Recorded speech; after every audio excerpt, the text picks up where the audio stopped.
A gente mostrou alguns resultados, né, e chegou ao ponto de verificar que a força eletromotriz, né, ela é dada por, né, um epsilon, né, uma diferença de potencial, e esse valor é igual à variação do fluxo magnético, né?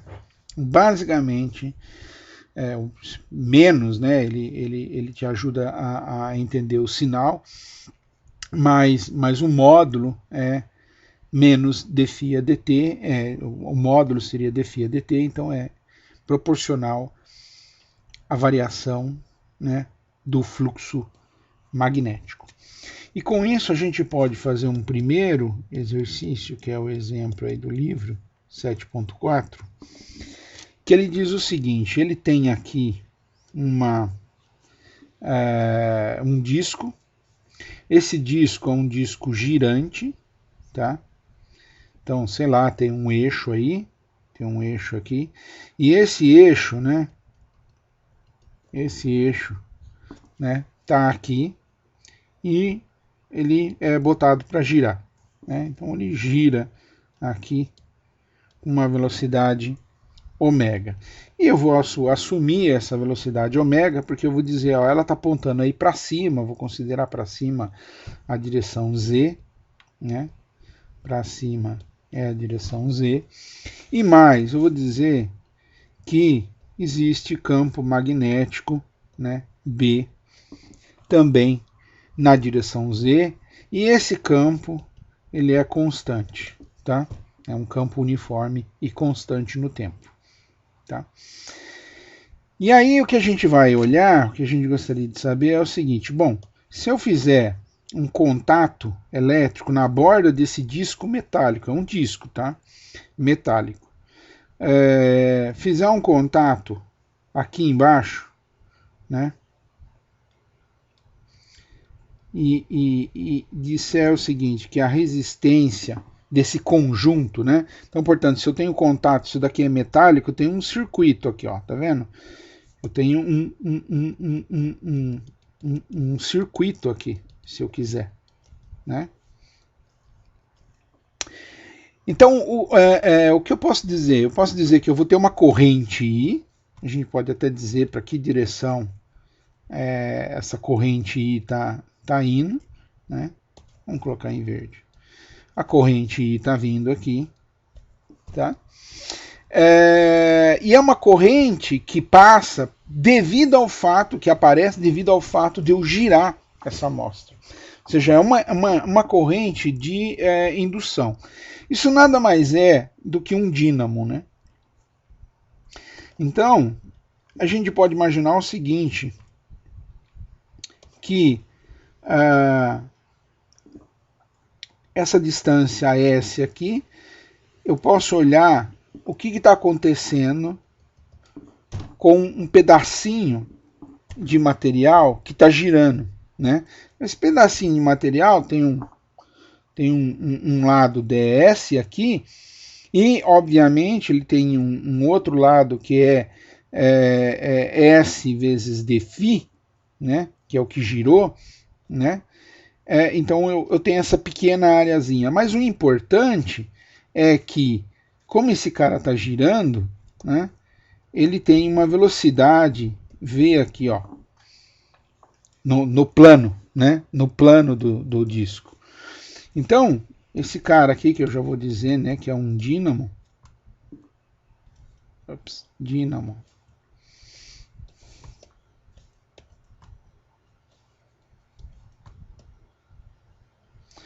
né, esse dínamo, a velocidade ali, ela pode ser calculada como sendo o ômega produto vetorial com S, né? Então, olha só, ômega, né? Escrevi S, escrevi errado. Então, com S. Então, olha só, se eu pego o ômega, regra da mão direita, né? pego os dedinhos todos, coloco eles lá para cima, apontando para o ômega, e faço eles caírem em cima do S, estou fazendo produto vetorial. O meu dedão aponta para dentro, ou seja, na direção φ, né, que roda aí. Então, você nota que o V, portanto, ele é o quê? É o módulo de ômega, módulo de S, né? Seno do ângulo entre eles é 90 graus aqui, ó. Se você olhar aqui, ó, o seno aqui é 90 graus, é claro que aqui tem 90 graus também, né? Para cima, então, ó, eu fiz ômega, produto vetorial 90 graus em cima do S, né? Que é radial, né? Dá alguma coisa que está na direção perpendicular ao plano S e o W, né? Para dentro, apontando para dentro. Ou seja, exatamente na direção que está indo a velocidade linear desse pequeno pedacinho de material aqui que eu desenhei em amarelo, tá? Então ele está na direção φ, muito importante isso. E aí eu posso calcular a força magnética por unidade de carga, né? Para uma região a uma distância S. Então, isso daqui vai ser V vetor B, né? Se eu quiser a força total de Lorentz, eu faço vezes o Q, tá? Então é V vetor B. Para qualquer pedaço de material, né? Num circuito ou num círculo de raio S, né? Essa é a mesma força magnética que os elétrons vão estar sentindo ali, né? As cargas, né? Mas eu estou fazendo por unidade de carga, né? Isso vai ser interessante porque a gente não está querendo a energia, a gente está querendo o potencial depois. Então isso daqui vai ser ômega vezes S, que é a velocidade, produto vetorial com B, né? Está em 90 graus, né? E de novo, ó, o V está para dentro, né? O B está para cima, né? Então é um cara que está na direção, né, radial. Então é φ, né? Φ do V, produto vetorial com Z, né? Esse cara dá exatamente o S, né? Se você fizer de novo o produto vetorial com a regra da mão direita, ó, o V está entrando. Produto vetorial com B, ou seja, ele tentando ir para cima do B, o seu dedão direito vai apontar para fora aqui, ó. Vai apontar na direção de S. Então, a força magnética sobre os elétrons exatamente está na direção radial, né? Deixa eu colocar aqui. Na ômega SB na direção S. Percebe? Então ela está empurrando os elétrons ao longo da direção radial. Eles vão escapar através do contato e vão correr aí, né? Vão andar nesse circuito, tá? Vamos dizer que ele tem o circuito que eu desenhei aí, eu esqueci só, tem uma resistência R, tá? A resistência total do circuito. Muito bom. E agora, quanto que seria a minha DDP? A gente viu que também a DDP é definido como uma integral da força, né? No caso aí, essa força magnética é a força que está aparecendo devido a esse movimento de rotação, escalar ds. Estou indo desde zero, né? Desde o centro lá até a borda do meu disco, né? E esse meu disco tem raio A, raio total A. Então ele vai até A, tá? E faço a integração. Isso daqui vai dar ômega B, que é constante, né? 0 até A, de quem? De S ds. Isso daqui vai dar ômega B A quadrado sobre 2, né? Integração. Ou seja, a minha diferença de potencial é essa. Ômega B A quadrado sobre 2. Quanto que é a corrente I que foi induzida a passar então nesse circuito? Corrente I é essa diferença de potencial, né? Sobre R. Diferença de potencial induzida por indução eletromagnética, né?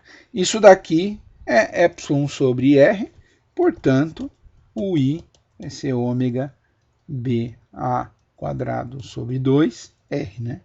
Onde R é a resistência desse circuito. É essa corrente que vai passar ali. É a corrente que está induzida. Então, nota que a força ela é mantida pelo W, pelo ômega, né? W não, desculpe. Pelo ômega, que é a velocidade angular do disco. Alguém está fazendo com que o disco gire, né? Pode ser você pedalando a sua bicicleta, né? Pode ser um motorzinho que está ligado lá e fazendo com que o motor gire. Na presença desse campo magnético. Se você retira a força externa, né? O motor, a pessoa pedalando, né? Quem está fazendo com que o disco gire no meio desse campo magnético, o que vai acontecer? Essa corrente, né, ela vai atuar como um freio no final das contas. A gente vai ver daqui a pouco que ela, no final das contas, ela vai tentar reduzir a velocidade do angular do disco. E ao final das contas, conforme o ômega vai diminuindo, a corrente também vai diminuindo e a velocidade do disco vai diminuindo também, até chegar a zero, e aí não tem mais corrente, apesar do campo estar lá o tempo todo aplicado. Esse fenômeno é um exemplo clássico que tem aí no livro, inclusive, um desenho, mas tem em muitos lugares, né? Você pode imaginar um eletroímã desse tipo assim, né?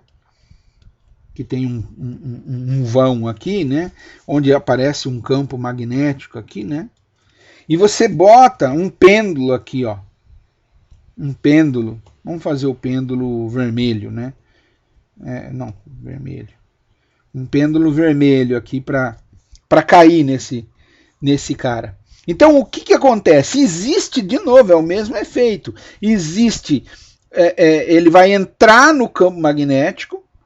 Então o campo magnético vai ser, antes era zero, ele vai aumentar sobre o meu disco, então vai aumentar, né? Lembre-se, o epsilon é igual a dφ a dt, né? Então ele vai aumentar o fluxo como função do tempo, era zero, vai aumentando, depois ele vai diminuindo, né? Conforme ele passa pelo campo magnético. Então no final das contas, a corrente induzida correntes aqui dentro, né? Correntes que vão rodar aqui dentro, elas vão fazer com que freie o nosso amigo. Então é como se aparecesse uma força numa espira, tentando impedir que essa espira caia através do campo magnético pela força da gravidade. Quem está puxando, quem está fazendo o trabalho de aparecer a corrente? Quem é o agente que cria a corrente? Não é o campo magnético. O campo magnético ele não realiza trabalho, né? Quem está realizando o trabalho é a força gravitacional. A força gravitacional que está tentando fazer com que o pêndulo desça aí, né? Caia aí. Ele nesse processo, ele converte a energia gravitacional em corrente induzida. E, eventualmente, essa corrente induzida pode ser, inclusive, dissipada na forma de calor, porque o material ele não é um condutor perfeito. Tá? E um outro exemplo que a gente pode colocar, né, seria essa mesma situação, não vou desenhar tudo, né? Vamos colocar assim. Seria essa mesma situação, onde você tem um campo magnético aqui, B, e agora você pega o mesmo disco, né, para oscilar aí dentro, né? Ele vai oscilar, vai cair ali dentro, só que em vez de ser um disco completamente, ele é um pente. Tá? Ele é um pente. Aí, o que a gente vai ter? A gente vai ter correntes induzidas, né, que vão serpentear, hora para cima, hora para baixo, nesses dentes, né, nesse pente, talvez fazendo um zoom aqui, né, ele vai estar assim, né?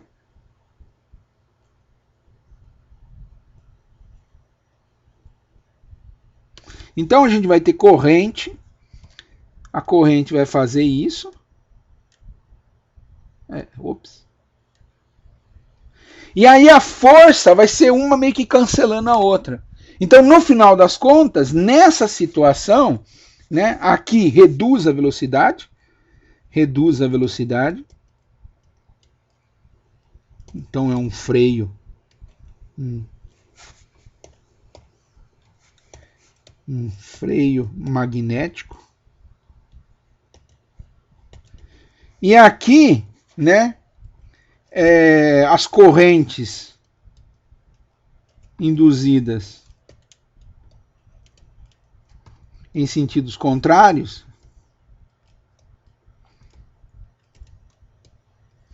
cancelam as forças e o pente cai livremente. Tá certo?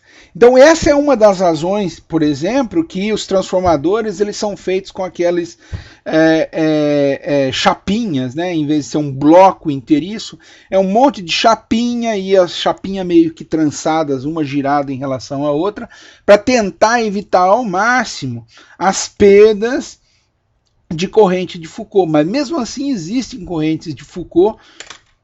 E muitas vezes a hora que você coloca a mão em cima do transformador, ou você chega perto, você escuta lá um zumbido lá. Aquele zumbido é exatamente a corrente passando e vibrando, né? Porque tipicamente você vai ter uma corrente já de cara alternada, né? No primário, e a hora que ela altera, ela induz corrente no secundário e também dissipa corrente no núcleo, que é de ferro, né?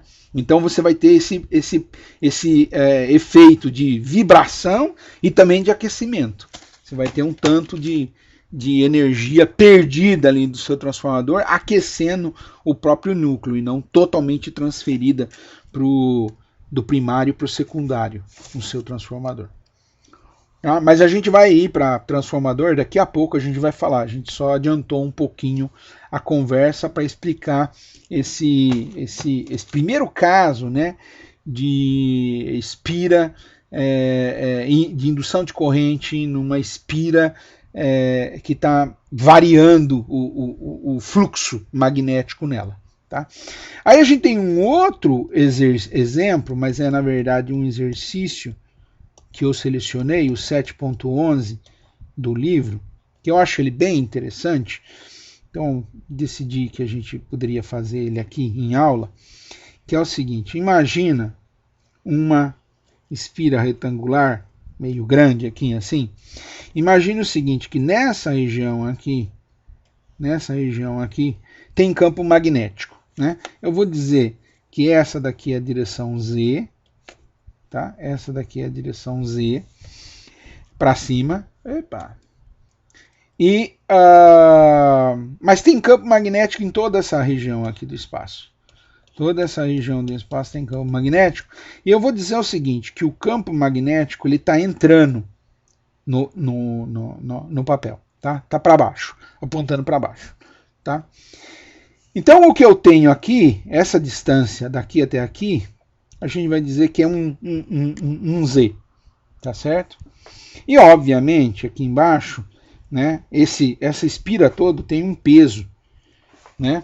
Ela inteira tem um peso mg, que obviamente também está apontando para baixo, né? A força está apontando na direção para baixo. Então vamos colocar a força corretamente expressada aqui, tá certo?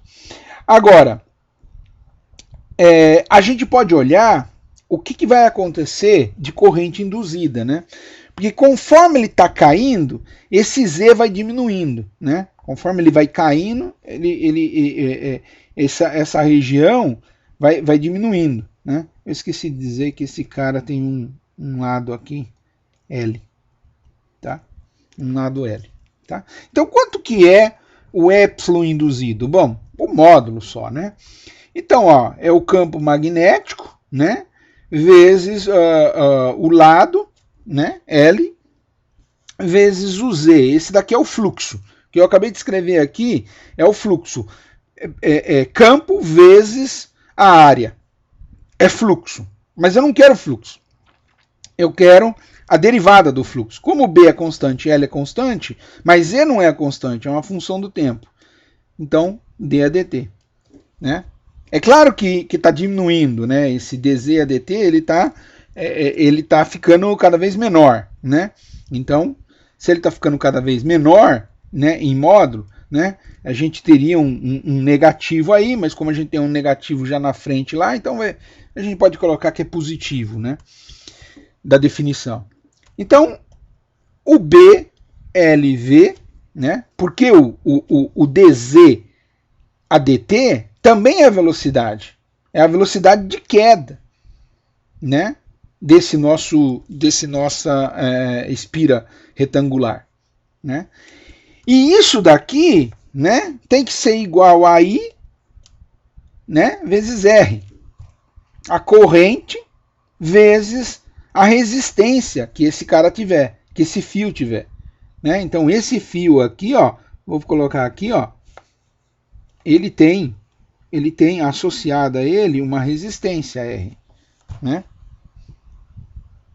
O valor, né, desse circuito inteiro.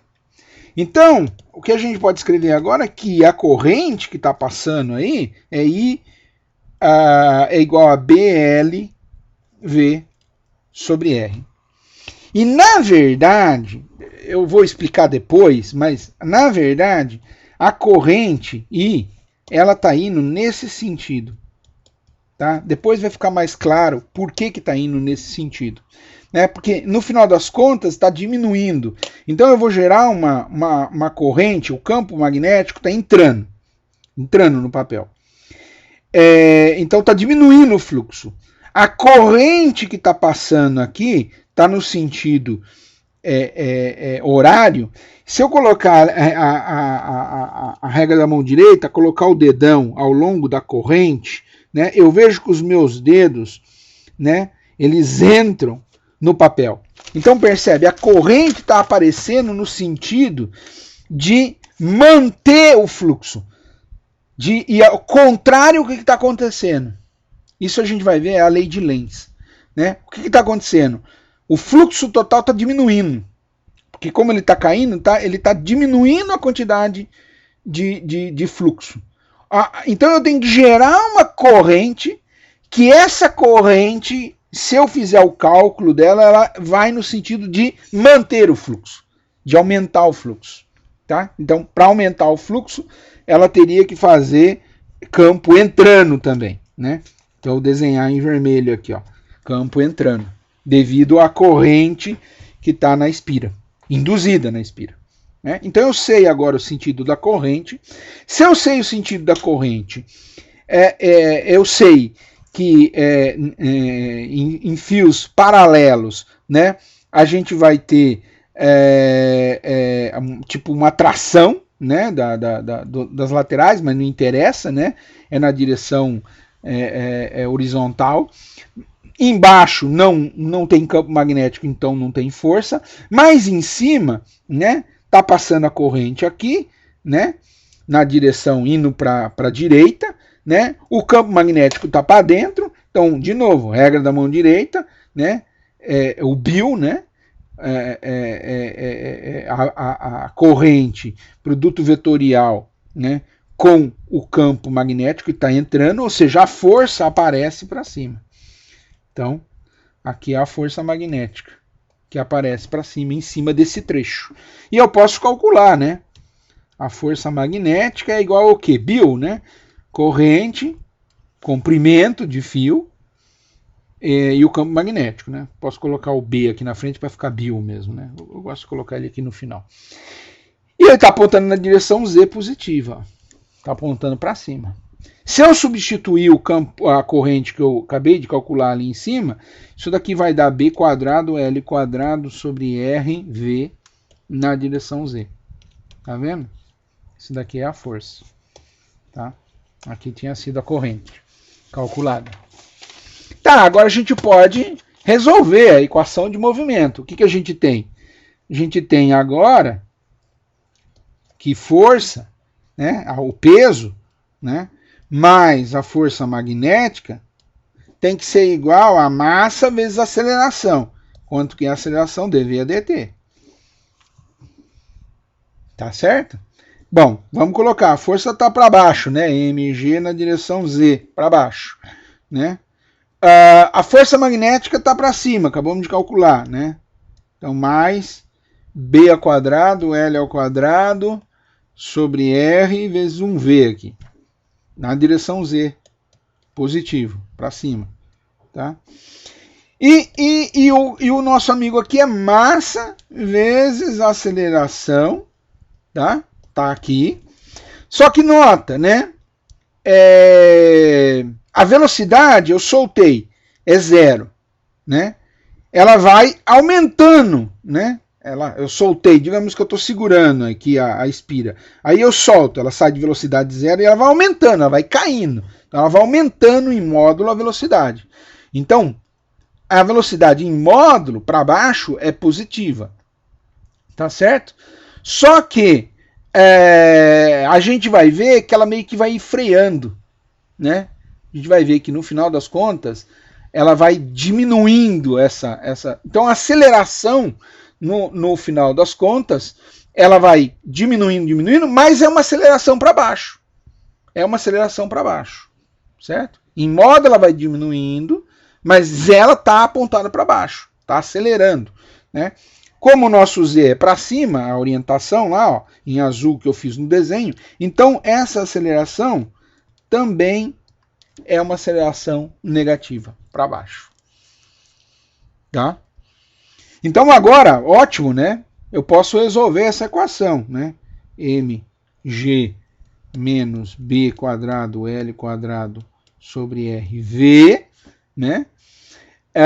Igual a m, é VZ, né? Aqui é VZ. M dVz, né? A dt. Positivo. Se eu ordenar essa quantidade, dividir tudo por m, né? O que eu vou ter? Eu vou ter que dv a dt, vz, né? Eu vou tirar o índice, porque eu já sei que é a velocidade na direção z. G menos, vou chamar de alfa toda aquela quantidade aqui, ó, onde alfa é igual a b quadrado, L quadrado sobre mr, tá? Que era o que tinha sobrado. Então tá ótimo, né? A gente pode agora, nessa brincadeira, tentar resolver essa equação. Mas antes disso, a gente pode, por exemplo, encontrar a velocidade terminal. A velocidade terminal é quando a aceleração é igual a zero, né? Ou seja, o dv a dt é igual a zero. Ou seja, velocidade terminal vai ser o g sobre o alfa. Ou seja, mgr sobre b quadrado L quadrado. Olha que legal.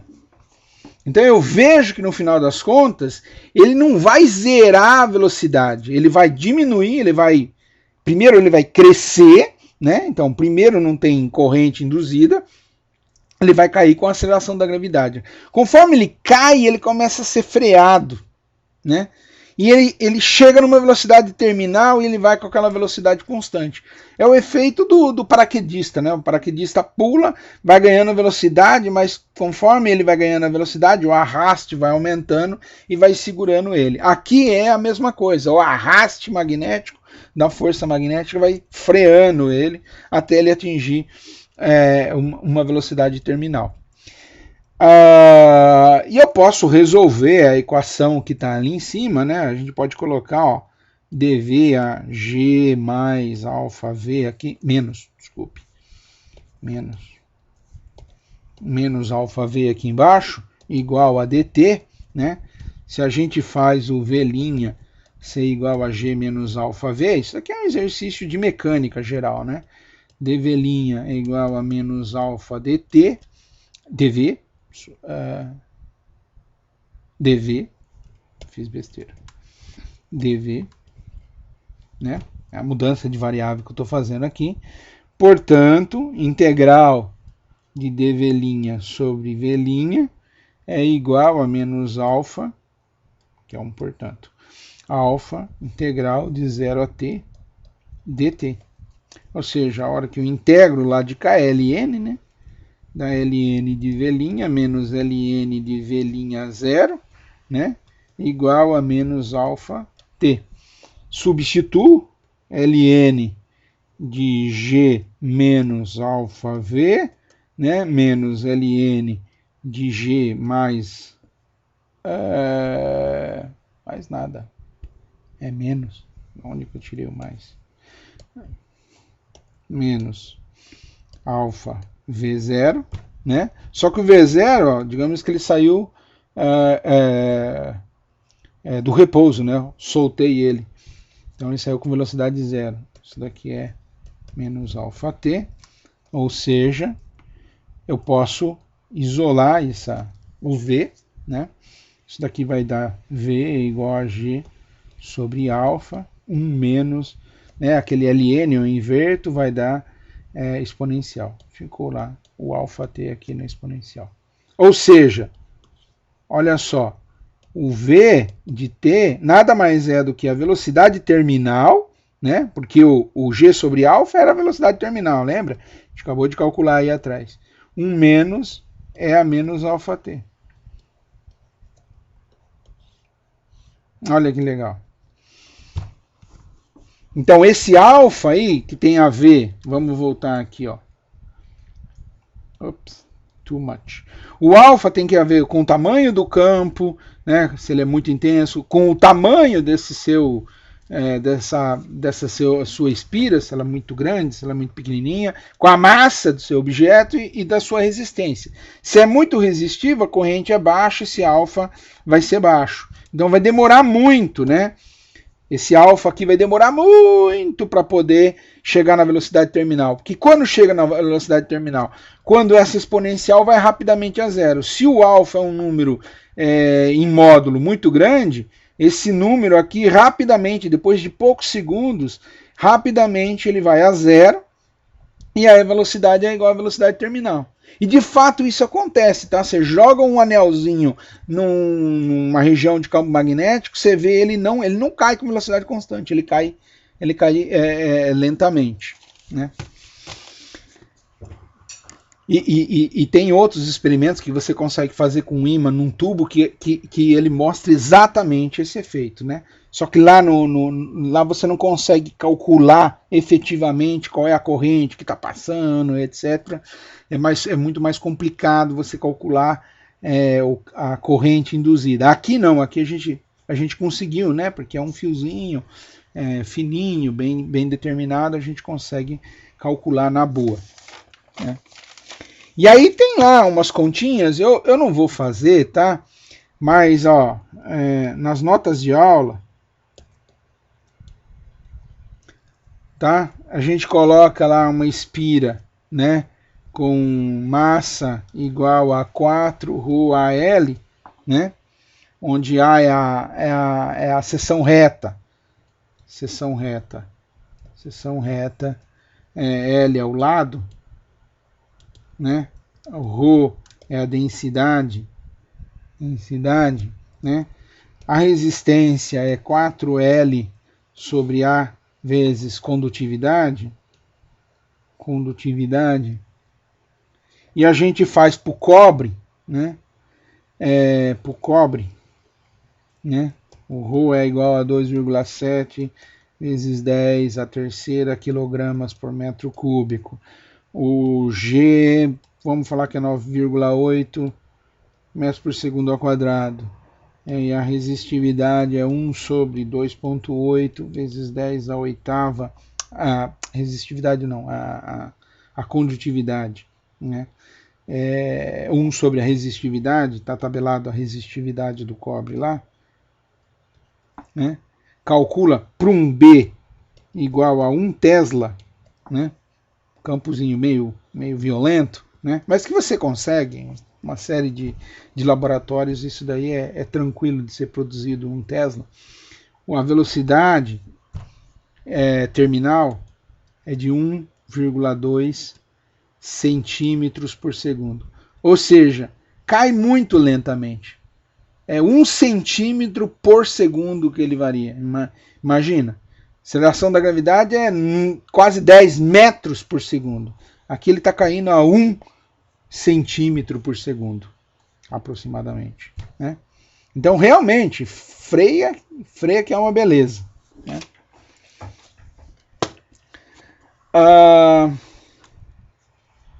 Tranquilo, pessoal, esse exemplozinho, né? Conseguiu entender o que está acontecendo nesses dois casos e o que dá para calcular, né? Então, percebe? Primeiramente, eu calculo o fluxo. Achei o fluxo, tiro a derivada. Aqui eu fiz direto, já coloquei o dz a dt. Com isso, eu acho o epsilon. Achando o epsilon, né, eu posso igualar a RI. Acho a corrente daí. Achando a corrente, achei a força. Achei a força, consigo achar a velocidade terminal, consigo achar tudo. Consigo, inclusive, resolver a equação de movimento aqui do nosso cara caindo ali na região de campo. Mas percebe que tem que variar o campo, né? Se ele tiver o tempo todo caindo num campo uniforme e o tempo todo caindo no mesmo campo, o fluxo não vai variar.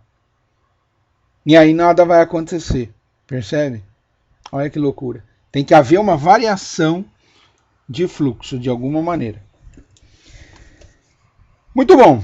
Isso nos remete ao próximo tópico, que é falar efetivamente sobre a indução eletromagnética.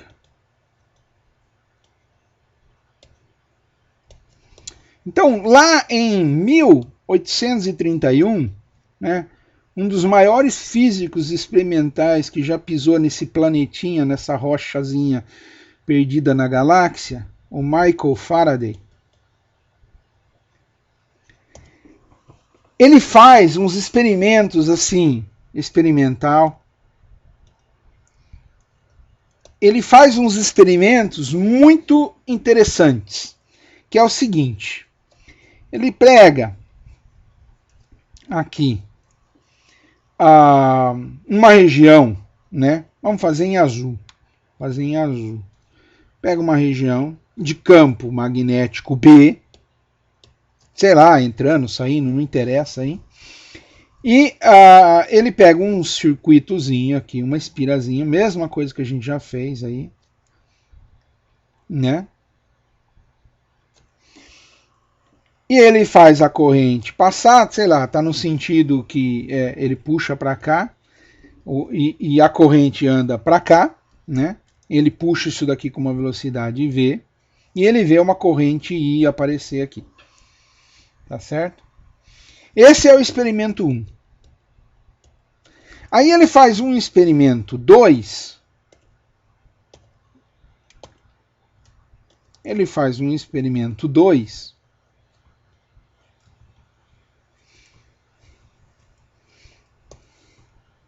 Com a mesma espirazinha, por mais que não pareça. Só que agora ele puxa o campo magnético para a esquerda com velocidade v. E ele vê a mesma corrente aparecer lá. E na verdade ele faz um terceiro experimento, um experimento 3, né?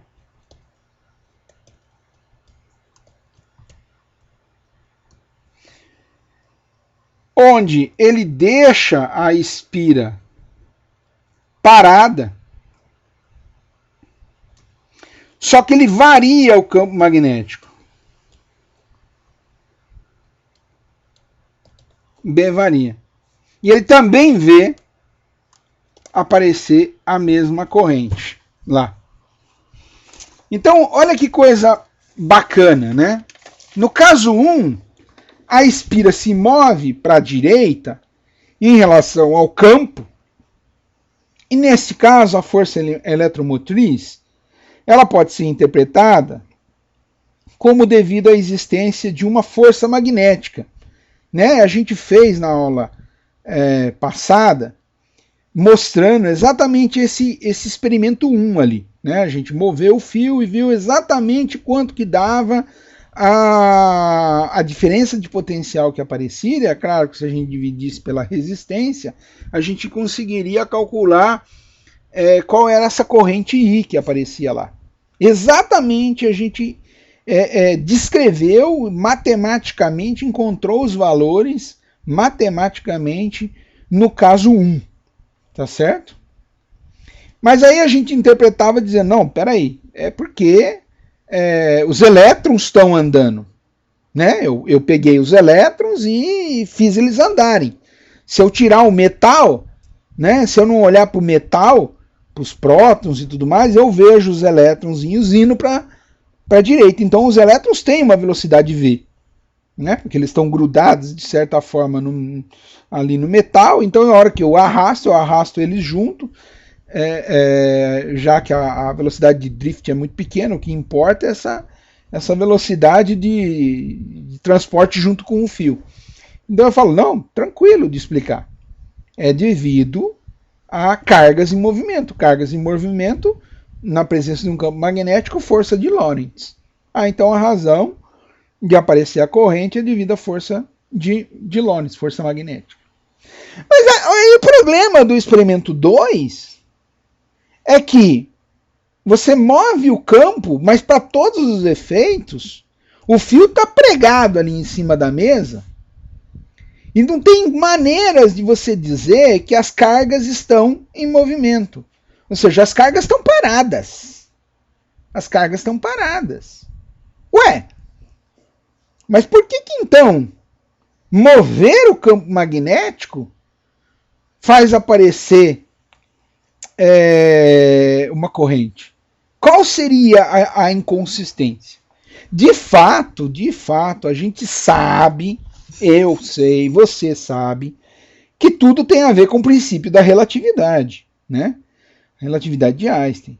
Só que o pobre coitado do Michael Faraday, 1831, relatividade em 1905, né?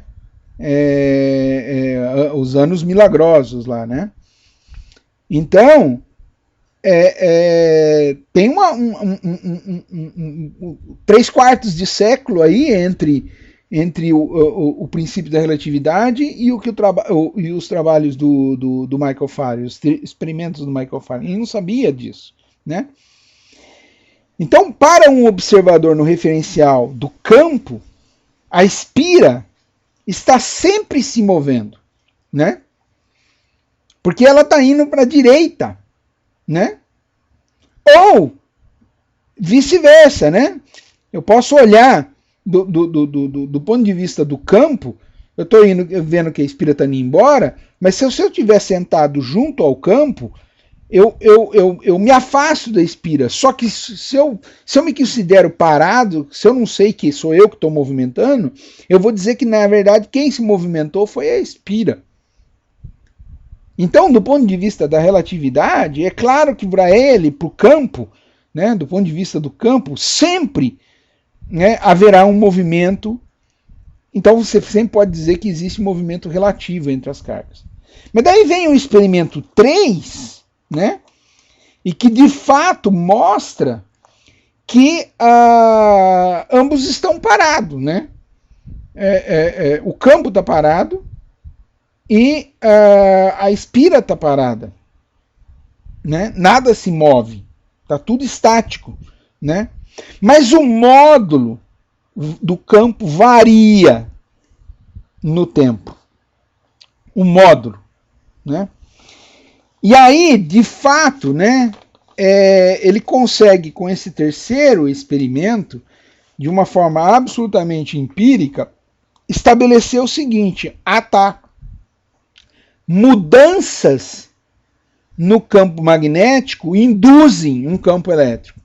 E, na verdade, ele vai mais além. Mudanças no fluxo de campo magnético, né?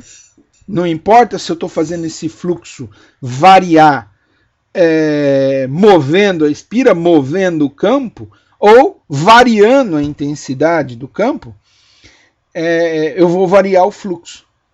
E isso, na verdade, virou a lei de Faraday.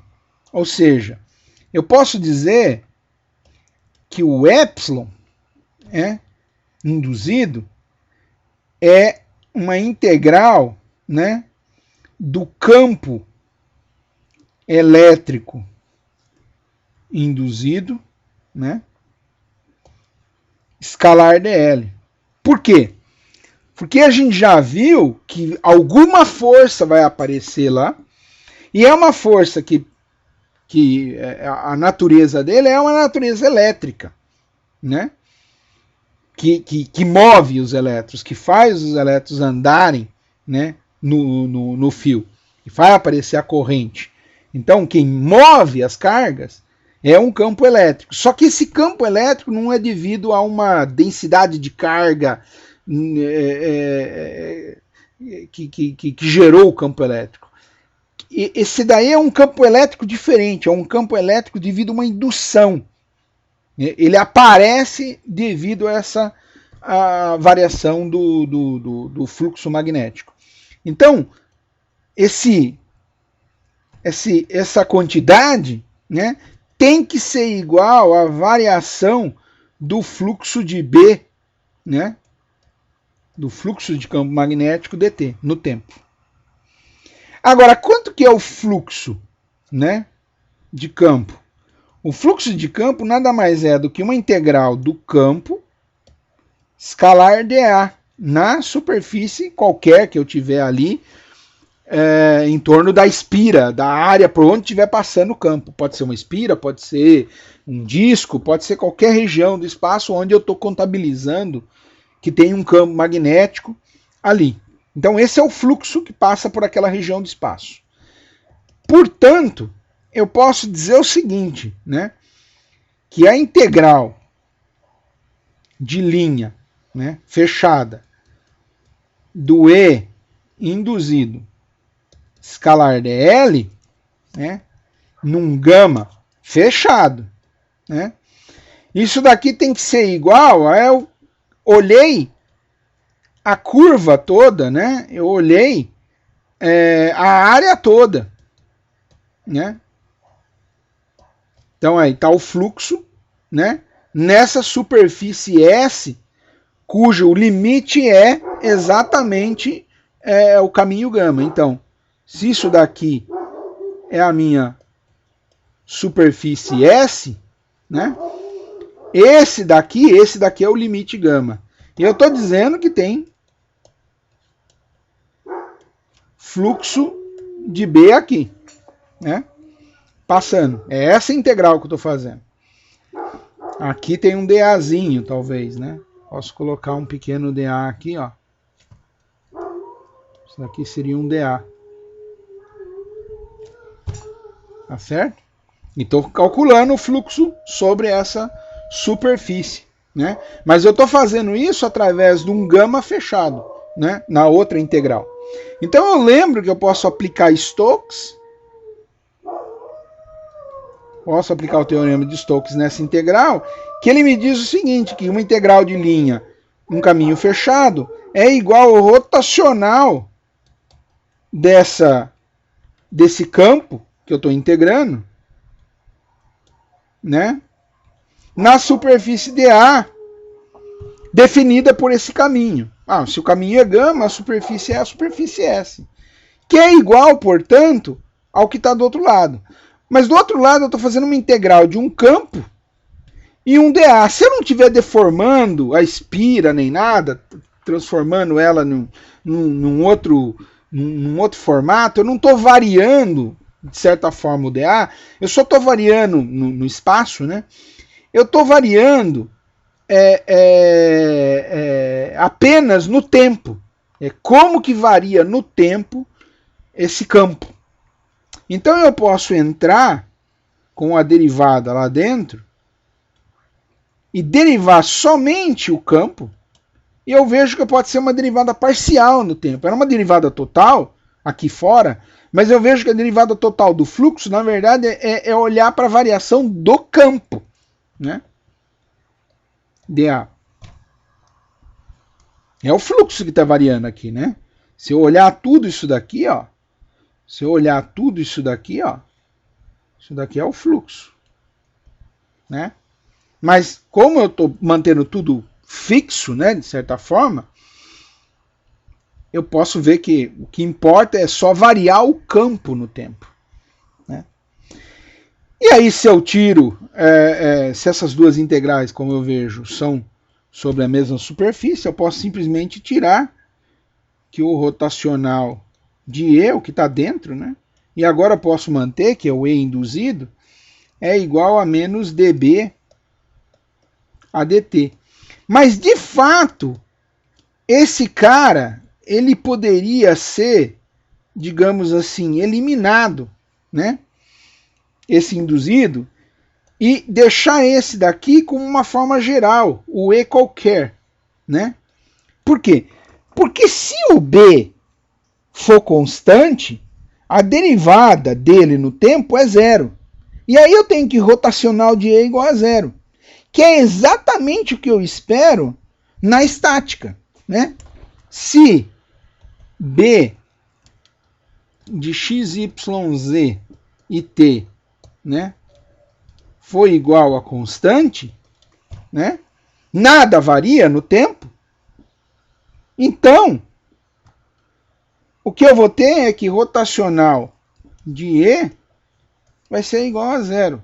Portanto, integral de E dl igual a zero. Caso estático, né? Caso da eletrostática e magnetostática também, né? O caso estático que a gente está aqui. Ou seja, né? Ou seja, não importa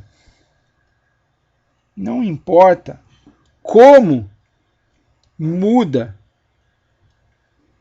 o fluxo de B, se isto ocorre, aparecerá uma FEM. Aparecerá uma FEM, ou seja, um E induzido, que vai fazer com que os elétrons circulem no circuito. Essa daqui é a conclusão que o Michael Faraday fez, né? E essa daqui é a lei, né, de Faraday.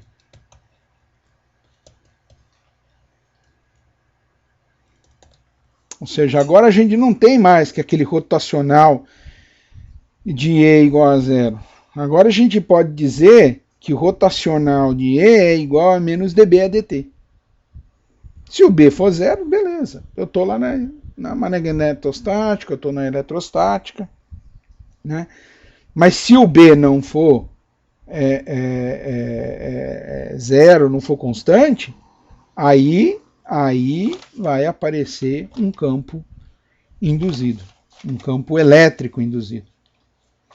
E aí vem a parte que a gente não discutiu, mas agora seria a hora de discutir, que é determinar a direção, né, da corrente induzida. Então a gente pode usar a equação de E igual a menos dφ a dt, né, e a regra da mão direita, ou, né, mais fácil, né, então determinar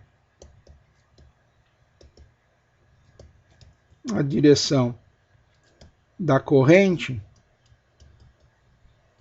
usa a lei de Lenz, né? Ou regra de Lenz, né? A lei de Lenz, ou regra de Lenz, diz o seguinte, que a corrente induzida é tal que tende a reduzir a variação. Então, cuidado, não é diminuir o campo, o fluxo, não é diminuir o fluxo, é reduzir a variação, ou seja, impedir a variação de fluxo. Ela vai sempre no sentido contrário daquilo que está acontecendo no fluxo. Então, a gente pode fazer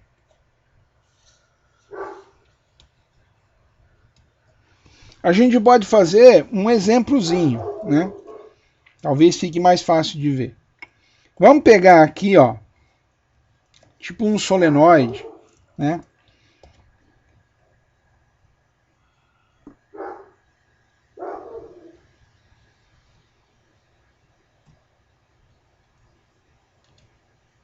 Ups.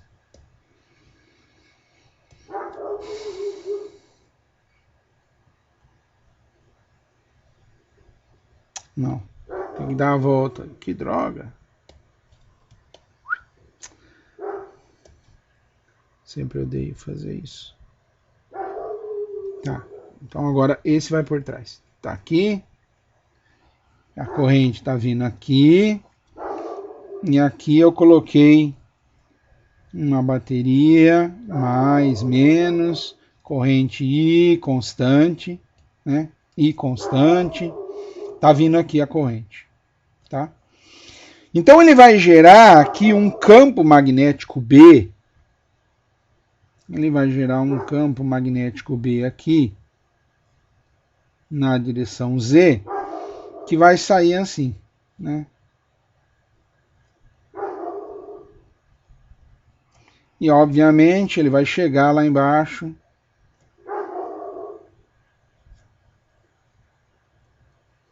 assim, tá? Muito bom. Agora eu vou pegar uma espira, né? Vamos pegar uma espirazinha e vamos colocar aqui um anelzinho. Imagina que esse anelzinho está caindo, né? Então ele está caindo aqui, ó. O anelzinho está caindo. Então o que acontece?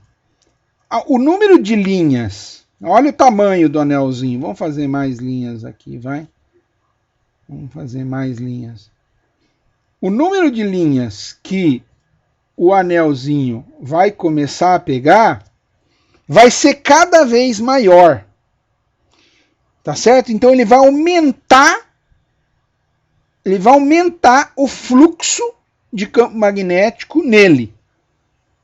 Então, a lei de Lenz diz que eu tenho que gerar uma corrente no sentido tal que impeça esse aumento.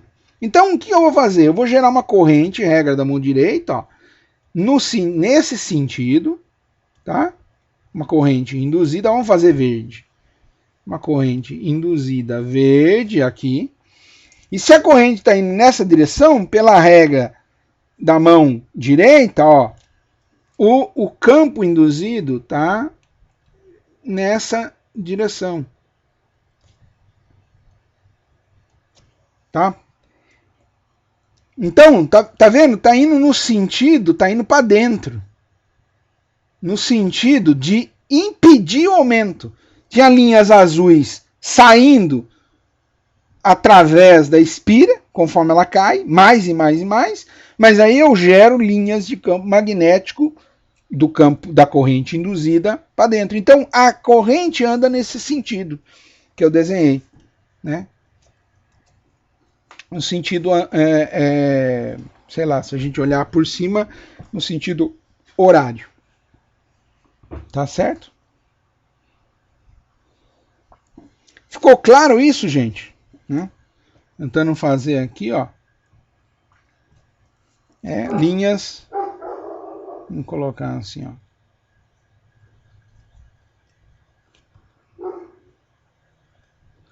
As linhas de campo geradas pela corrente induzida, que estaria nesse sentido. Tá? Então vai tentar diminuir o que estava crescendo, que é exatamente o que a lei de Lenz diz. Né? Vai no sentido contrário do aumento. Tá certo?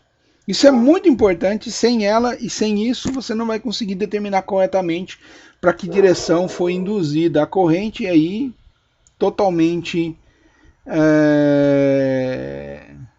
o enunciado do livro é bem mais dramático. Bom. Bom, enfim, é basicamente isso.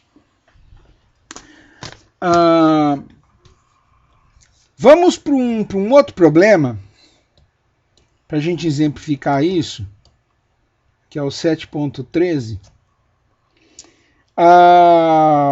Ele pede para a gente calcular o fluxo, depois calcular o campo induzido, o campo não, calcular a DDP, a FEI, né, induzida, para um particular espira, né, vou desenhar aqui.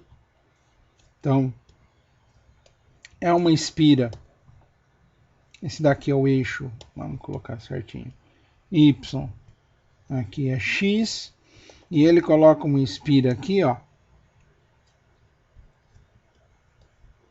né, distância A, né, o Z, obviamente, está saindo aqui do papel, que é o Z saindo do papel, e ele tem um B de Y e T, tá certo? Então o B de Y e T é sobre toda a região do espaço.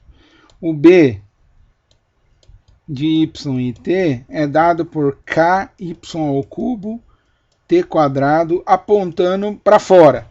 Ou seja, está saindo o campo aqui na direção, o campo B está saindo aqui, tá? Na direção de Z. Tá? Mas com essa função. Tá? Então, qual é o fluxo? Né? O fluxo ele é igual a uma integral de superfície do campo B, né? Escalar dA, né? Isso daqui nada mais é do que K T quadrado, sai o T, né? Integral de dx, né, de 0, né, B está na direção Z, o dA está na direção Z, e o dA é dx a dy, vezes dy, 0 a A, e o y ao cubo dy, também calculado de 0 a A. Calcula essa integral, trivial, φ é igual, né, φ é igual a kt quadrado A vezes A quarta sobre 4. Portanto, né, o epsilon é igual a menos dφ a dt. Ou seja, o epsilon é igual a menos 1 sobre 2 kt a quinta. Tá certo? E para onde que vai, né? Para onde que vai? Tá vendo que o campo, ele está aumentando, né? Conforme o tempo passa, né? O campo vai aumentando, porque depende do tempo. Depende do tempo. Então ele vai aumentando. O que está acontecendo? Está aumentando o fluxo. Aumentando o fluxo positivamente aqui nessa região. É claro que o campo é não homogêneo, né? Porque ele depende do y. Então, y é igual a 0, o campo é 0. Né? Então, aqui embaixo tem campo 0 ao longo do eixo x. Mas lá em cima, sei lá, em A, vai ser Ka ao cubo. Mas ainda depende do t ao quadrado. Então, conforme passa o tempo, vai aumentando as linhas de campo. Então, vai mais linhas A gente poderia desenhar mais dessas bolinhas aí dentro. Então, eu tenho que criar uma corrente induzida de tal forma que impeça a variação do campo, né? Diminua essa variação do campo. Então, para onde que teria que ser a direção da corrente? Alguém abre aí o microfone e me diz. Sentido horário ou anti-horário? Alguém abre o microfone e me diz.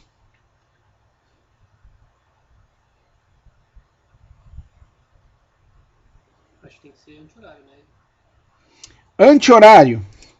Você fala, vamos fazer aqui embaixo para a gente apagar. Ó, anti-horário é assim. Você fala assim? Então vamos fazer a regra da mão direita. Coloca o seu dedinho aí, ó, no fio. Olha como que faz. Para onde que vem o campo? Não vem por baixo? Né? Vai vir induzido aqui por baixo, ó. Então vai aumentar, né? Tem que ser ao contrário. Tem que ser ao contrário. Tem que ser ao contrário. Então a corrente induzida, ó, vai estar nessa direção aqui, ó.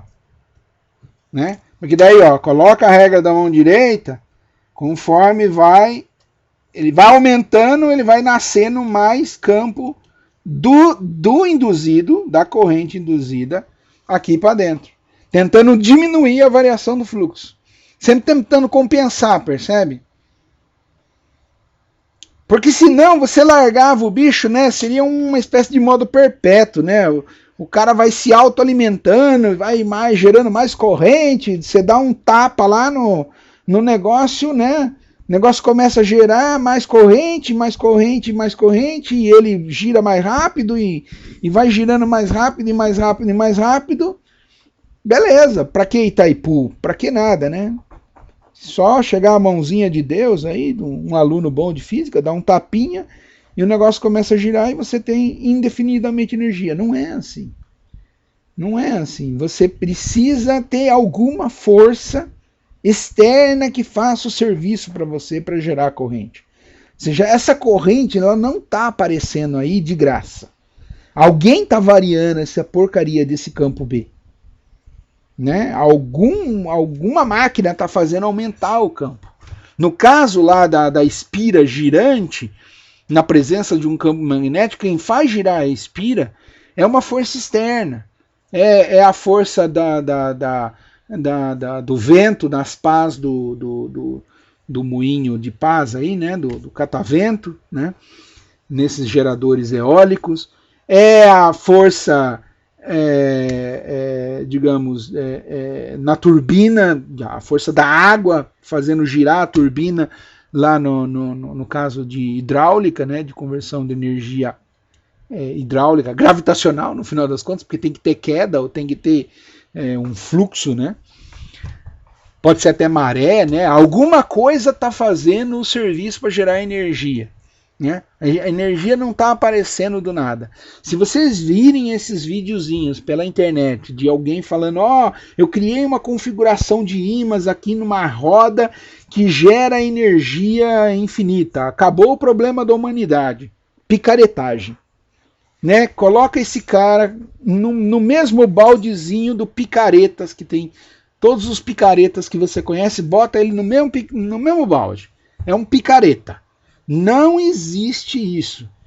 Né? Não tem como você explicar, viola todos os princípios naturais, viola a termodinâmica, viola tudo. Então percebe, a lei de Lenz, no final das contas, nada mais é do que uma compensação para você não violar a segunda lei da termodinâmica. Né? Ou seja, você não vai ter como criar ciclos perpétuos ou coisas do gênero. A energia ela não vem do nada, né? Ela nem vem do campo magnético. A gente já viu, o campo magnético não realiza trabalho. Quem realiza trabalho é o campo elétrico que foi induzido, né? Devido ao campo magnético, sim, o campo magnético é o seu plano inclinado, é o cara que desvia a força, que faz faz o serviço de empurrar ali, de direcionar para onde os elétrons vão andar corretamente. Mas quem realiza o trabalho, quem realiza é o agente externo. A gente mostrou nos exemplos anteriores dos fios caindo. Quem estava fazendo o serviço ali no fio caindo, na espira caindo, etc., é a força da gravidade.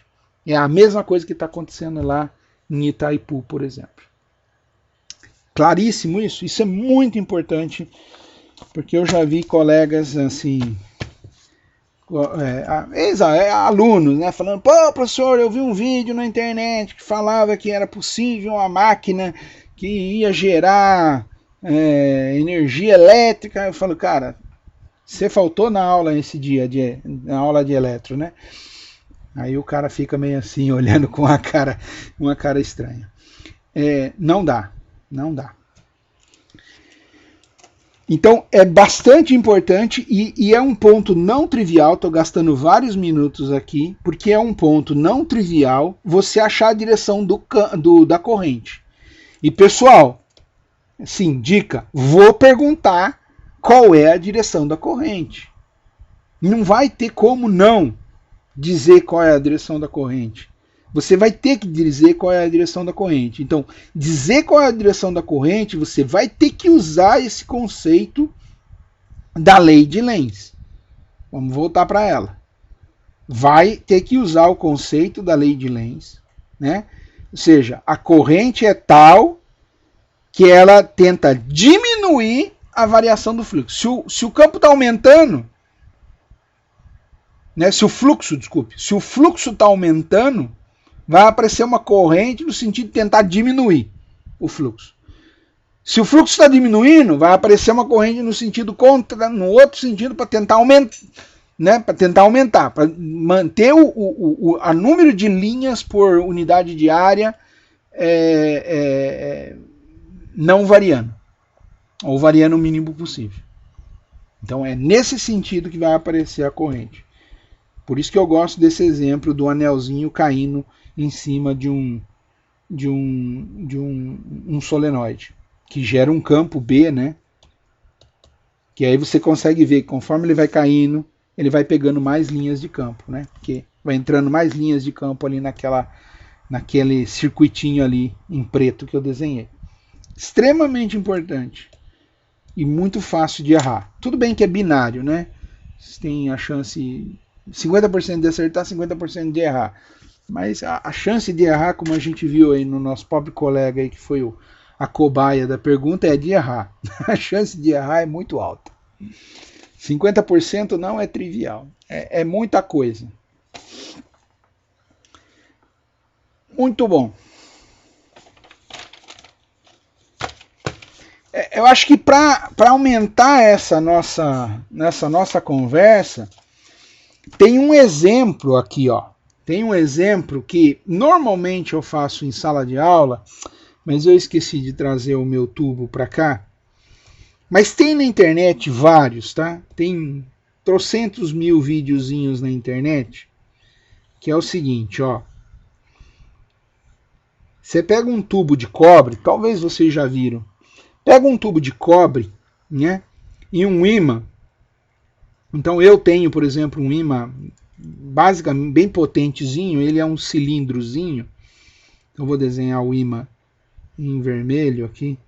Ele é um cilindrozinho, né? E o que ele tem? É como se ele tivesse aquelas correntes lá de superfícies, né? Aquela historiazinha. Ele tem uma magnetização M aqui, M na direção Z, né? E ele tem umas linhas de campo saindo aqui, ó. Tá?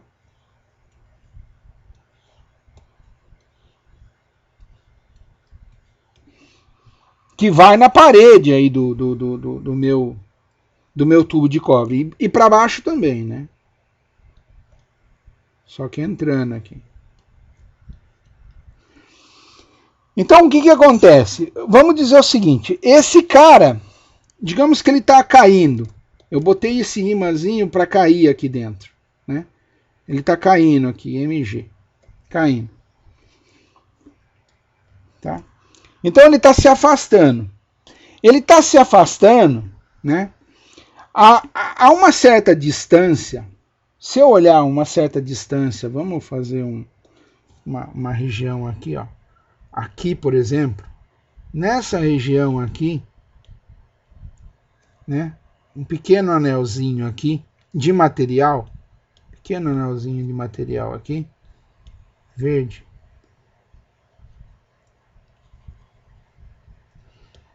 O que está acontecendo aqui? Está acontecendo que conforme ele vai para baixo, ele diminui o número de linhas que está chegando lá. Porque ele está indo mais longe, então ele está diminuindo o número de linhas, está caindo com... A intensidade está caindo com 1 sobre R2, né? Está ficando mais longe, então tem menos campo chegando para lá. Então o que está acontecendo aqui? Está acontecendo de diminuir o fluxo de linhas. Então, se está diminuindo o fluxo de linha, a lei de Lenz fala que eu tenho que aumentar o fluxo de linhas. Então, eu vou criar uma corrente nesse sentido, ó, nesse sentido, nessa região do espaço. Então, eu vou colocar aqui para ficar mais fácil de ver, né? Uma corrente assim. De tal forma que agora que eu coloco a regra da mão direita, o que vai acontecer? Vai acontecer de aparecer um campo induzido, B induzido, aqui, devido à corrente I induzida. Então percebe que conforme estava diminuindo o fluxo azul, agora eu fiz aparecer linhas de campo no sentido para aumentar o fluxo, né? Então é como se aqui em cima, né, fosse, se esse nosso cara é um imãzinho, eu chamar de norte aqui, vai do imãzinho, eu chamar de norte, aqui eu chamar de sul, então o que sai pelo norte. Então para cá está indo para o norte, né? Então aqui é um norte. Então obviamente aqui embaixo seria uma região sul, né, da amostra. Sul com norte do induzido, né? Vamos fazer as linhas induzidas aqui. As linhas induzidas eu vou fazer em vermelho, né? Induzidas em vermelho. Então as linhas induzidas aqui, ó, nessa região do espaço,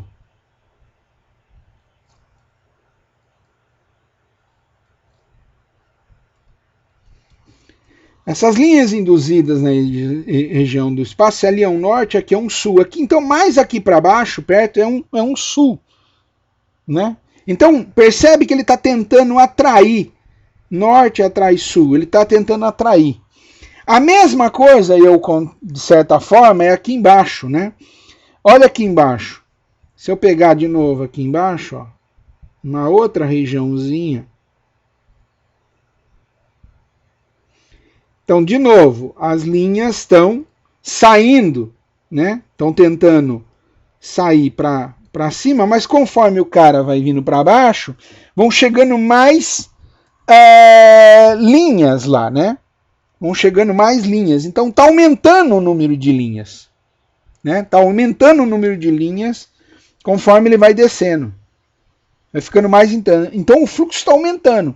Então, eu tenho que criar alguma corrente que contrabalanceie, né? Então, que faça um fluxo induzido assim, ó.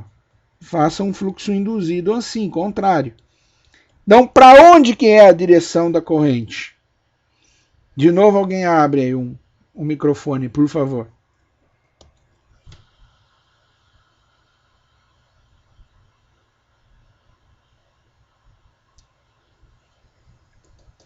Ninguém quer errar agora. Para cá, né, gente?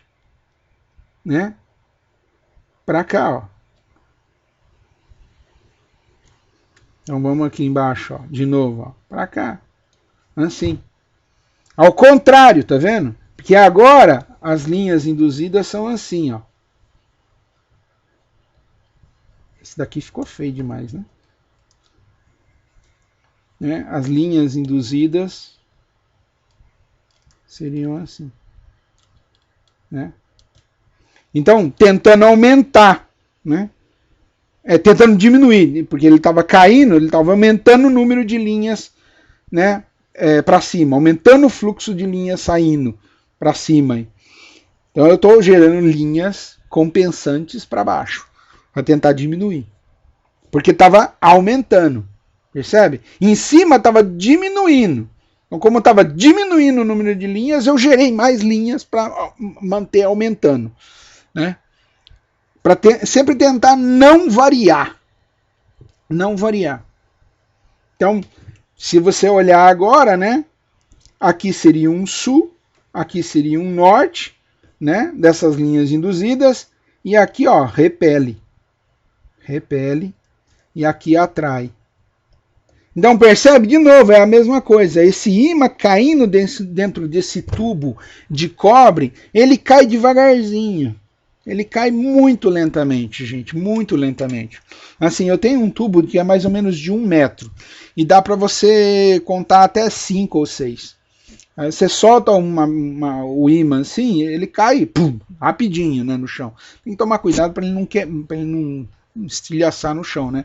Tem que ficar com uma mãozinha lá embaixo para não bater. Mas a hora que você coloca no tubo, pelo amor de Deus, se conta 1, 2, 3, 4, 5, daí o ímãzinho aparece lá embaixo. Ele está simplesmente fazendo esse freio magnético, que é mais ou menos a mesma coisa que a gente já discutiu anteriormente na aula. Tá? Importante isso também. Importante. Tudo tem a ver também com a lei de Lenz. E essa corrente que é induzida aqui, ó, essas correntes que são induzidas, a gente já falou sobre ela, né? São correntes de Foucault. Também recebem esse nome. Tá? Correntes induzidas ou correntes de Foucault. Foucault, francês. Tá? Muito bom. Então vamos falar sobre o campo elétrico induzido. Né?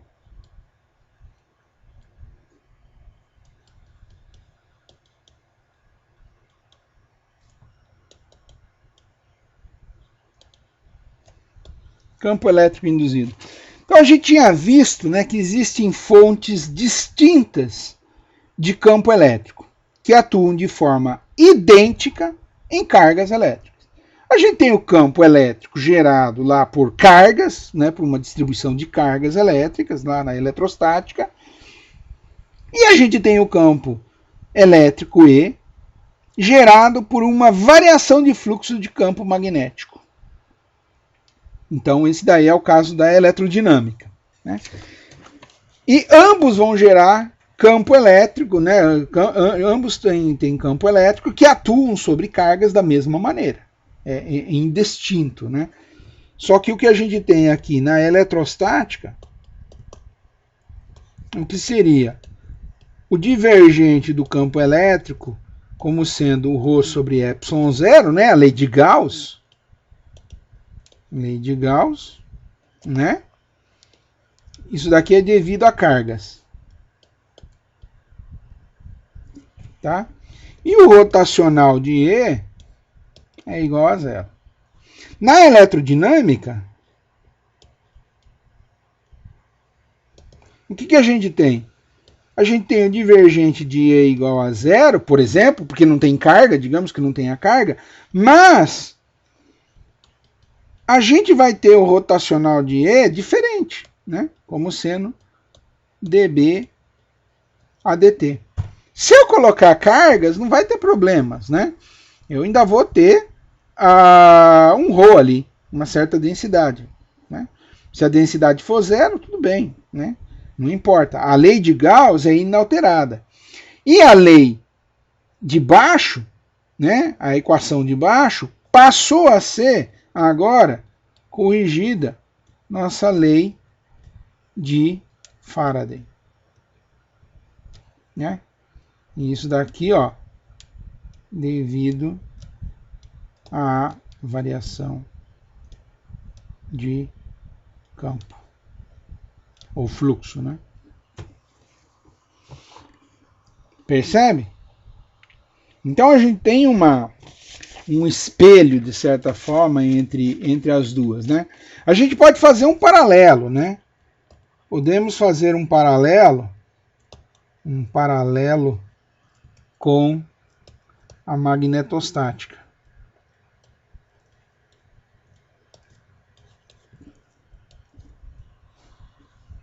Magnetostática. Então, ó, magnetostática. O que a gente tem? O divergente de B é igual a zero.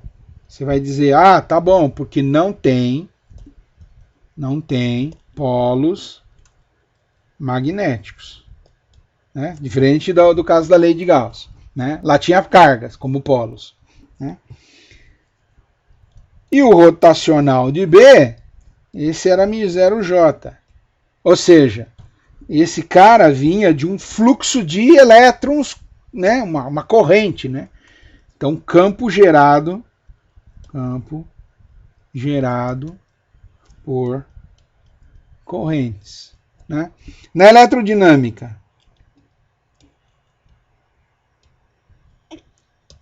a gente tem o divergente de E igual a zero, não tem cargas, mas o rotacional de E, né, é menos dB a dt. Então, é gerado, né, é um campo, né? Campo gerado por uma corrente, vamos colocar a corrente no sentido de fluxo, né? Um fluxo de campo.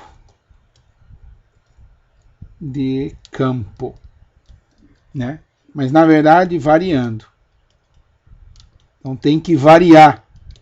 Né? Não basta ter um campo, mas o campo tem que estar variando para poder gerar. Né? Então esse é o paralelo que a gente pode ter entre as duas, né? E a gente vai poder usar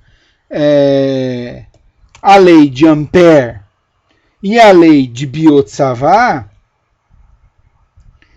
da magnetostática, né? Ambos, tanto a lei de Ampère quanto a lei de Biot-Savart, né? Para calcular o campo magnético gerado por correntes induzidas. Que é o que a gente acabou fazendo nos exercícios anteriores e tudo mais. No entanto, vale uma advertência que isso só será uma boa aproximação quando o campo não varia rapidamente e quando ele é próximo. Né? Para distâncias muito longas ou muito longe, a gente vai ter um problema basicamente porque a informação ela viaja na velocidade da luz. E o campo, no lugar, pode depender de uma corrente que existia num tempo anterior, num tempo passado. Então, no final das contas, a gente só vai conseguir resolver esse problema quando a gente tratar do famoso potencial retardado, retardado no sentido de do tempo passado, né? Que vai ser visto lá no capítulo 9, né? E no capítulo 10 e 11. Né? Em 11 a gente inclusive vai falar sobre radiações. É onde a gente consegue descrever radiações de cargas em movimento e particularmente aceleradas. Né? E aí a gente vai poder dizer que realmente o campo eletromagnético se desprende da fonte e viaja pelo espaço na forma de luz, né? Ou radiação, né? Ou campo eletromagnético que viaja como uma onda pelo espaço. Tá? Então a gente vai ter esse pequeno problemazinho e falar assim, ó, cuidado, se estiver muito longe, né? Pode ser que a informação não chegou lá ainda, né? Ela ainda está viajando. Então o que eu vou calcular, ou o que eu tenho agora, né, o campo que eu meço nesse instante do tempo, é na verdade devido a uma corrente, né, algo que aconteceu lá no passado. E para fazer esse exemplo, para a gente ter um entendimento melhor nesses últimos minutos de aula, essa última meia hora de aula, a gente vai fazer o exemplo 7.9 do livro, que ele basicamente faz o seguinte, ele diz o seguinte, ó, tem um fio infinito aqui, passando uma corrente I de T. Tá? E aí ele coloca uma espira, aqui, tá? Comprimento L,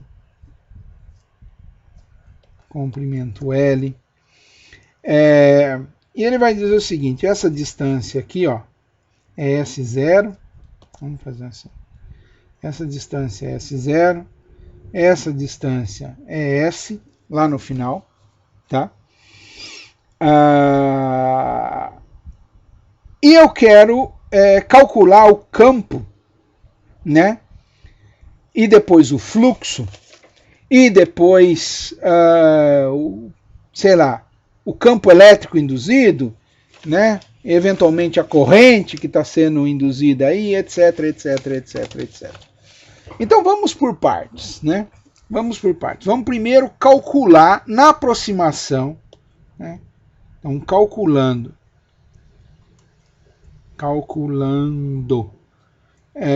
na aproximação quase estática, o campo. Então o B vai ser um B de S, que eu poderia calcular na direção φ, né? Ou seja, rodando em torno aqui. Usando lei de Ampère, poderia usar a lei de Biot-Savart, mas é claro, como é um fio infinito, é muito mais fácil fazer por a lei de Ampère. Tá? Então, a integral de B dl é igual a μ0i envolvido, que é o I de T. Então, eu vou fazer aqui, ó, fazer uma espira aqui, entendeu?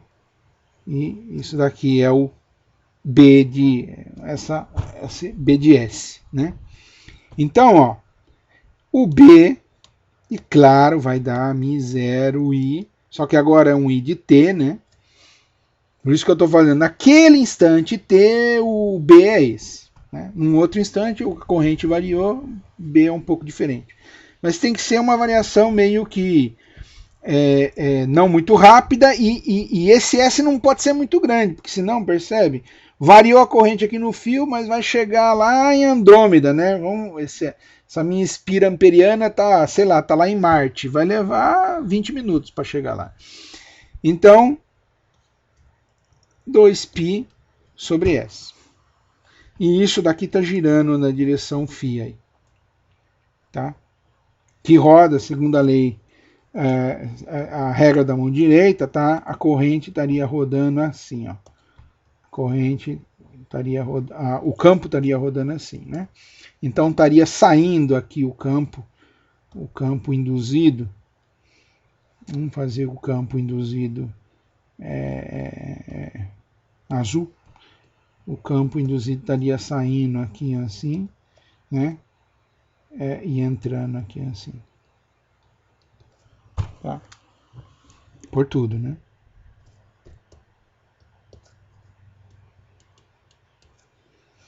Só que ele é um campo que varia, né? Depende da distância S. Mais próximo é maior, porque o S é menor, e mais distante o campo é menor, né? Vai caindo com 1 sobre S. Maravilha. Essa daqui eu esqueci de dizer, a gente fazer essa direção Z aqui, assim, ó. Essa daqui é a direção Z. Tá? Muito bom. Muito bom. Agora eu quero calcular o fluxo. Vamos calcular o fluxo. Então o fluxo, ele é integral de BdA, né? Isso daqui vai ser IT vezes μ0 L sobre 2π. E eu vou ter que integrar, né, o S0 até o S, o ds sobre S, né? Porque, tá vendo? O campo tá variando, né? Tem lugar que ele é mais intenso, tem lugar que ele é menos intenso. Então, o fluxo também vai ser alguma coisa que vai integrar aí esse 1 sobre S ds. Então, se eu integro, isso daqui é um ln, fica fácil. O fluxo é igual a I de T, né? μ0L sobre 2π. E aqui um ln de S menos um ln de S0. Tá? Então, esse daqui é o meu fluxo. Tranquilo de novo. Facinho. Muito bom. Vamos continuar. Agora a gente pode fazer uma analogia com a eletrodinâmica, né? Vamos fazer uma analogia, para a gente não fazer muita conta, fazendo uma analogia com a eletrodinâmica, uma analogia da eletrodinâmica com a magnetostática. Então, se a gente tem um B que é igual a B em φ, que está variando de φ, então, né, o dB a dt também, né, está na direção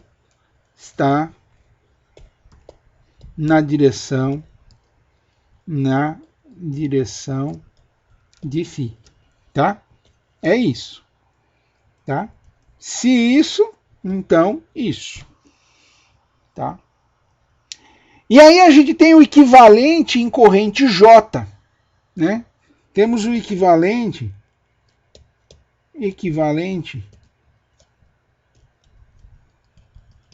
em J, no que seria o equivalente a um J. Então, se a gente tem rotacional de E é igual a menos dB a dt na direção φ, né?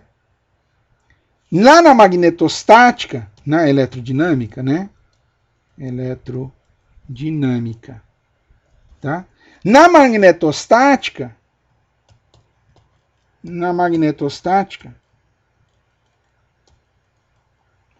o que seria? Seria rotacional de B igual a μ0J, lembra? Era assim, né? Na direção φ. Isso daqui é a lei de Ampère. Então isso daqui é equivalente ao quê? Isso daqui é equivalente a um solenoide cuja corrente, né, era assim, né? Aquelas correntes J eram assim, né? K, né? Desculpe, na superfície. K na superfície era assim. E o B ficava na direção Z.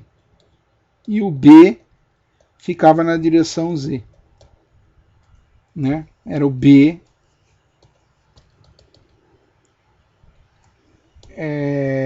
na direção Z, né? Isso daqui é a direção Z. Tá certo? Então agora, se o B ele roda e o φ roda, quer dizer que o rotacional, né? Né, só comparar as duas equações, né? Vamos comparar essa daqui, ó. Comparar essa e essa.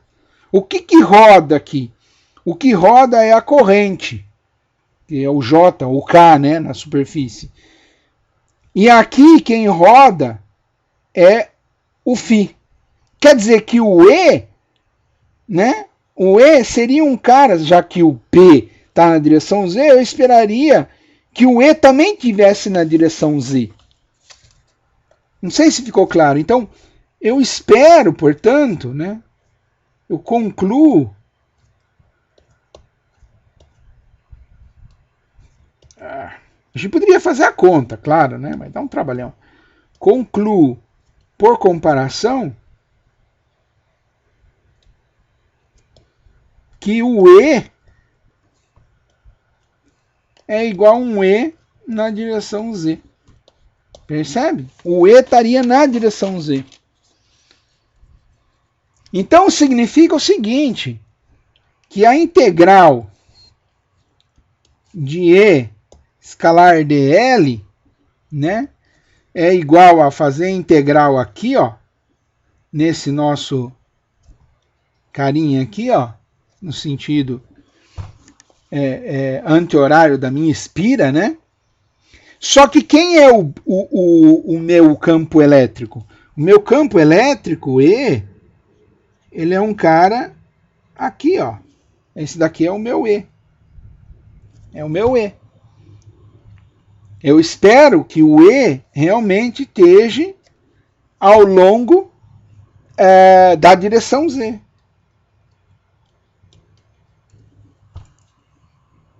Então, quanto que dá essa integral? Quanto que dá essa integral? Ó, se o campo está na direção Z, aqui eu vou colocar 1, eu vou colocar 2, 3 e 4, tá? O 1 está perpendicular, o E está perpendicular ao caminho, dá 0. 1 mais, né? No 2, o E está apontando para a direita e é um E de S. E eu estou integrando um caminho comprimento L, só que eu estou indo a integração ao contrário do sentido que eu desenhei a minha integração no sentido anti-horário aqui, tá vendo? Então, por convenção. Então, isso daqui é um menos. Né? O campo está para lá, vezes o comprimento, só que eu estou apontando minha integração no sentido contrário, eu ganho um menos. Né? Aqui, ó, o campo E também estaria, né? O campo E, ó, estaria aqui assim, ó. Só que é perpendicular à integração, então dá 0. Esse daqui é o 2, né? Opa. Esse daqui é a parte 2, mais um 0 na integração no caminho 3. E mais, né?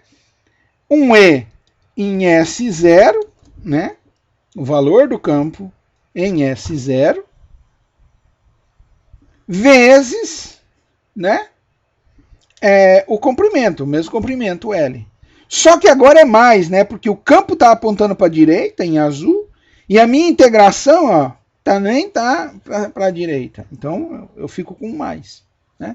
Ou seja, portanto, essa minha integral deu que menos E de S vezes o L, mais o E de S0 vezes o L, é igual a menos dφ a dt, né? Certo? É a integração, né? Então, ó, o epsilon, isso daqui é igual a epsilon, né? A diferença de potencial, ó, campo elétrico vezes comprimento da potencial, campo elétrico vezes comprimento da potencial. A diferença de potencial é epsilon, que é menos dφ a dt. Que foi a variação de fluxo. Agora, a variação de fluxo eu tenho, né? dφ a dt. Cadê o infeliz? Mais um. Tá aqui, ó. Tá aqui, o fluxo tá aqui. Então eu tenho que fazer a derivada da variação do fluxo. O S não varia, o S0 não varia, o L não varia, μ é constante, 2π é constante. A única coisa que varia é a corrente.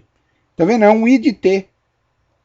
É ela que pode variar no tempo. Então, a hora que eu faço a derivada do fluxo, então isso daqui vai dar, portanto, E de S menos E de S vezes L mais E de S0 vezes L igual a menos, né, a derivada do φ, que é, menos está aqui, μ0 L sobre 2π dI a dt, né, é o I de T, vou até colocar entre parênteses aqui, e aqui a gente tem o ln de S menos o ln de S0. Estava lá. Eu posso organizar isso melhor, né? Ou seja, eu vou ter que E de S é igual a μ0 sobre 2π di a dt ln de S mais uma constante, né? Mais uma constante, mais um K constante. Por quê? Porque é o campo elétrico em S0 vezes o L, né? Que é um valor constante, que eu passei para o outro lado, né? E o μ0L sobre 2π di a dt vezes um S0, né? E isso daí me traduz em uma constante, né? Eu posso enfiar lá. Então essa quantidade aqui, ó, vai estar na direção Z. Essa quantidade vai estar na direção Z. Então eu posso assumir que esse daqui é meu campo elétrico. E eu achei, tá vendo? Eu achei quanto é o meu campo elétrico, né? Em cima dessa minha espira. Tá vendo? É um campo que depende do Ln do S, tudo bem, mas ele depende da derivada da corrente no tempo. Então veja que se Ln de S tende a infinito, para S tendendo a infinito, né, o E, né, o campo elétrico vai para infinito, né? É como seria um boom aqui, a infinitude. Não podemos, na verdade,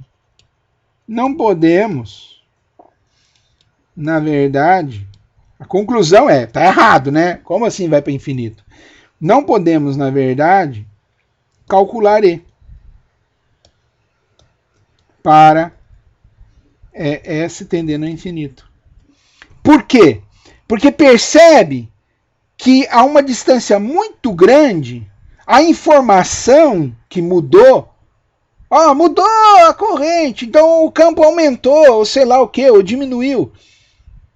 Ela vai levar um tempo muito grande para chegar lá. E a gente só vai poder perceber essa mudança se o S for muito menor, né? Então, esta conta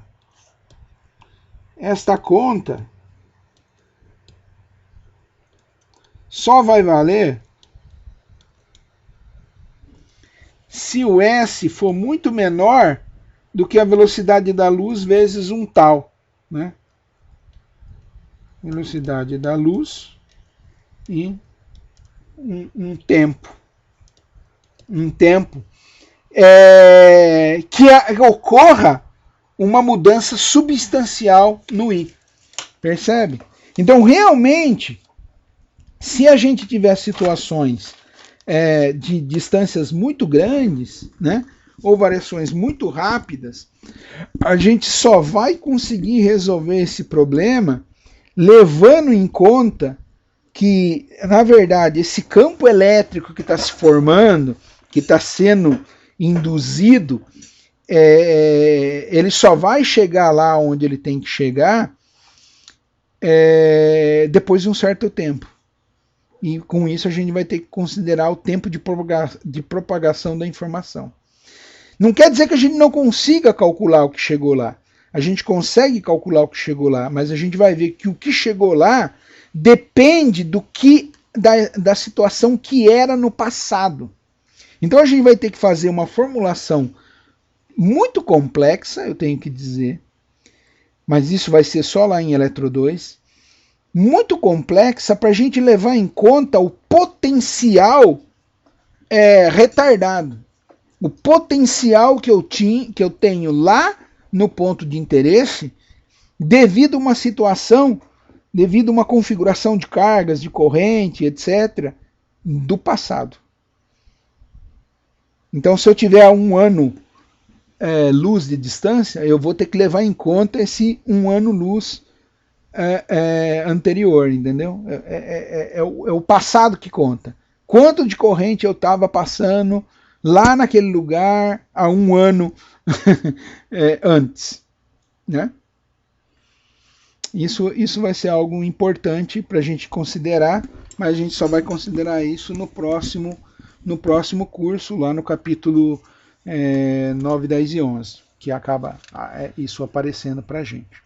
Então, por enquanto, a gente vai poder usar a aproximação da lei de Ampère, a gente vai poder calcular campo magnético e fazer todas as contas, a gente vai poder calcular o campo elétrico, etc, etc, etc, usando Ampère, Biot-Savart, etc, no limite quase estático, variações não muito rápidas, e para distâncias pequenas. Isso que é o que é importante dizer. Pessoal, com isso a gente encerra por hoje. Na aula que vem a gente continua mais alguns exemplozinhos, a gente vai falar sobre indutância, tá certo? Estamos nos aproximando do fim do curso.